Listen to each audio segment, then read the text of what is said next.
deleting one side of the argument. It's different than deleting an entertainer, right? When you're deleting genuine information, it goes from beyond inconvenience into actually shaping the narrative of the world. But what do you do about that? Yeah, well, that's the question. What you do is what we're trying to do now is make people think and understand that these people are trying very hard to control the narrative.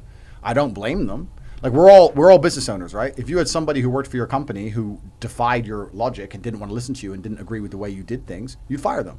Yeah. So if you have members of your population when you control a country who don't agree with how you act and what you want them to shut up and go away. Like this is just natural human nature. But the point is that will end in tyranny. The reason the crap went on so long is because the people who were talking against it, like myself, I can tell you now, I lost 5-6 Twitter accounts. My Instagram was shadow banned. My YouTube had 3 videos taken down because all for saying, "Hi guys, I'm in Sweden. It's open." Like it's fine. Like yeah, because bruv, day one, me and my brother sat there and said, "Listen, let's be logical about this. If this kills us two military age males, as strong as humans can be, then society's over. Civilization's done. So there's no point hiding from it." So we went to Sweden because it was open. Went to the club. And we were in Sweden for 2 months. Everyone's locked in their houses, clapping for the NHS, hiding at home. Sweden was no one talks about this. Wide open, no restrictions, no masks, no closures, nothing. Completely full nightclubs in Stockholm. Full, head to toe. Nobody talks about Sweden. I don't know why. I was living there for months, watching people hide in their homes.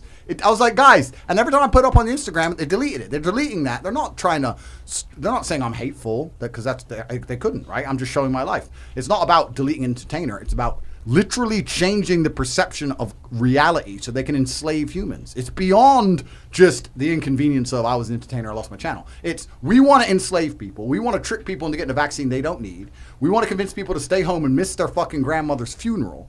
So we're going to delete one side of the argument. It's genuinely evil. It's not a small thing. Yeah. It's big. Do you think it's criminal? No. Imagine you missed your grandparents' fucking thing. Imagine you took the vaccine and you had a side effect. Imagine someone you love took it, because a whole bunch of people have now. Imagine your business went bankrupt. You can't feed your family. Imagine your girl leaves you because you lost your business. And then you're going, oh, it's over now. No big deal. We just deleted everyone's YouTube to lie to you for 3 years, and now you worked it out. Oops. Anyway, Ukraine. It's a fucking scam. And nobody seems to give a shit. It's a miracle that nobody cares. I'm like, no one's mad about this? Is it just me? I didn't even fall for it, and I'm mad. It's crazy. It's like, I don't know why no one's standing up saying, what the fuck do you lie to us for? It's criminal, and that's how it's all about the distraction mechanisms of the Matrix, right? But who's they? Who's the Matrix? Who's they? Oh man, you're gonna get me killed. You tell me who you think they are. I don't know, because look, I'm saying if it's the government, why would they just not stop you? No, it's not governments. So it's not the government. There's people above governments, my friend. Maybe not in Dubai so much. So like kind of like Illuminati type like concept. What do you think, James? I see this when I see a well-written Joe Biden tweet. I'm like, who's got his phone? Who's got his phone? Because that can't be him. Yeah, 100%. I've seen him an hour ago doing something. So someone must be doing that. I look over there, and again, I don't know Joe Biden. I've not met him in real life, but I assume and make a stand that maybe there's someone puppeteering him. And again, Rogan talks about this a lot, where 4 years in a job, just about enough time to get competent. I mean, 4 years in jiu-jitsu, you're probably just about to get your purple belt. You are not even halfway through your martial arts career. Oh, at that time, time to swap out the most important role in the free world and put someone else in it. It's absolutely bonkers. So someone must be behind the scenes with some form of tenure and some 100%. Form of experience. And do you know what? People would probably feel more relaxed if they knew that. Hey, this is the candidate who's going to win the election, and he's going to be the front man for everything that goes on. By the way, there's a load of experts behind the scenes actually running the country. Oh, thank God for that. But I think they wouldn't, because then these people are worried about coups, and they worry about being taken over and worried about the backlash, you know? The free will. They kind of take away your free will in a way. Why would they want us to have free will? Yeah, of course. That's the thing. You have to think about it as being as competitive as possible, right? All the countries, or at least now the world's split into 2 hemispheres, are competing against each other. You have to try and be as competitive as possible. Free will is great because it allows people to be entrepreneurs and think for themselves and come up with ideas and be creative, etc. Free will is what got America to where it is. But now we're reaching the age of AI, we're reaching the age of brutal competence, and you're sitting there going, all this free will has all the kids wanting to be YouTubers. They don't want to do anything important. They just want to sit there and be YouTubers. Did you see that study where they asked a bunch of kids in China what they wanted to grow up to be? And most of them said engineer or astronaut, and they asked all the kids in America, and they all said YouTuber, vlogger. No. You can't... How can you win in the long term when the Chinese children want to grow up to know shit and the kids in the West want to fuck about with a camera? No offense to you, but it's true. You're making money. Give him a little. But I'm not saying there shouldn't be YouTubers. I'm saying that, like you said, the system doesn't work if everyone's a fucking YouTuber. So it's not competitive anymore. So they're sitting there going, get rid of the free will. He's in the fitness industry. Everyone's a fucking PT or a fitness influencer now. That must, like, that's why some of your shit, I see, I love it. It's funny because when you first came on the scene, they called you the Gordon Ramsay or whatever, like, but you were like saying things I was thinking.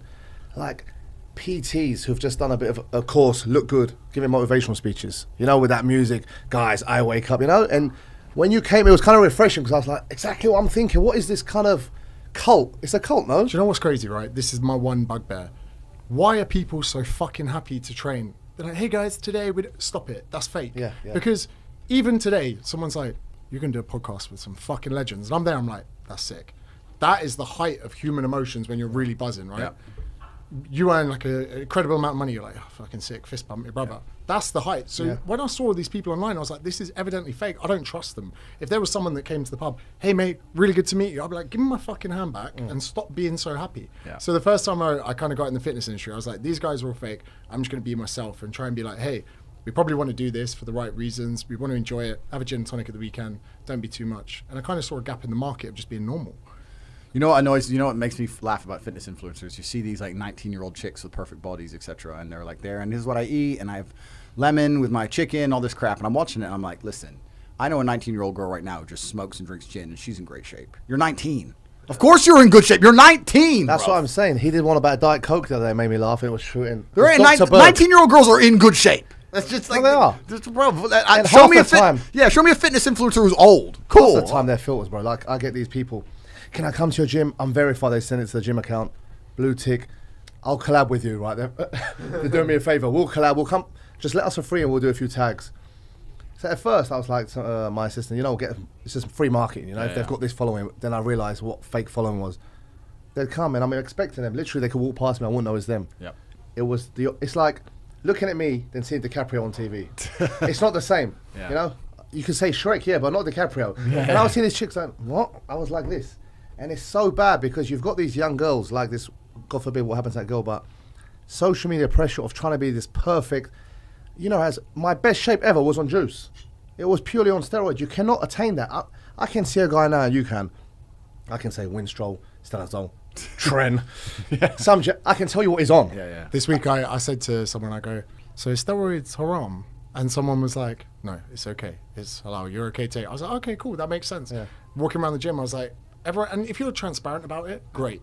And I think that's the best thing. But when you lie about it, because like you say, everyone needs to take it upon themselves to run a profitable business, because then you can't be bought. Yeah. Because even this week, W were like, hey, 4 nights for free, but you got to post every day. I was like, I'd rather pay. Yeah. I would rather pay than do it. I don't want to own you guys. Yeah. But when people have got BCAA, Gymshark, and Gymshark are paying their mortgage 5 times over. Yeah. So of course they're not going to, oh yeah, it's the supplements I'm taking. You're disillusioning people. And again, you go to the 5. Everyone's out there in a Lambo. It's not yours. Stop trying to sell me your fitness program in a rented car. I swear, I love the owners of 5, really good guys, but that 5 palm is like Jahannam. That means hell in Arabic. That is the land of shaitan. 5, you've got roadmen coming, saving their money on there, you know. Everyone's got their pictures. Like, I'm not going to lie, I've got a few man bags, yeah? Because I dress like this. Yeah. I need a man bag for my phones and keys. Like, James similar to me, like, around Andrew, I feel like a fucking peasant. He wears these coats.